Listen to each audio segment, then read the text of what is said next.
Arestado ang 4 na lalaki sa Taguig na balak daw sanang gumamit ng droga sa loob ng isang modular tent ng evacuation center. Wala silang pahayag at may unang balita si Bam Alegre. Nabulabog ang evacuation center na ito sa Barangay Hagonoy, Taguig City nang pasukin ng mga pulis. Nahuli nila sa akto na may hinihinalang shabu at drug paraphernalia ang 4 na lalaki sa isa sa mga modular tent.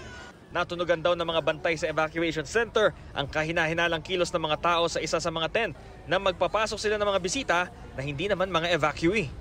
Hindi naman natin naisip na gagawin nila dito sa gantong kadaming tao. Napansin lang nila na nang pumasok, siyempre inaantabayanan din at pinapansin din naman nila na medyo may katagalan yata. Ngayon, inikutan na kagad. Nung mapansin nila na bakit sarado, siyempre, tinawag na po agad yung kapulisan.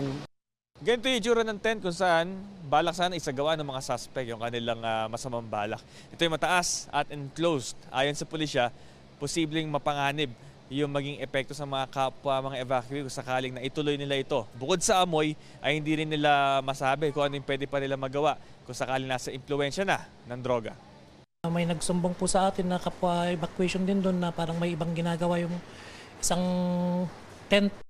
Tapos nung pagkasumbong sa amin na biniripay agad namin, pagkakita namin, nakita namin yung 4 na magbabalak pa lang na mag-attempt ng pot session. Agad inaresto ang mga suspect at dinala sa Station Drug Enforcement Unit ng Taguig para sa medical exam at inquest proceedings. Nahaharap sila sa reklamong paglabag sa Comprehensive Dangerous Drugs Act.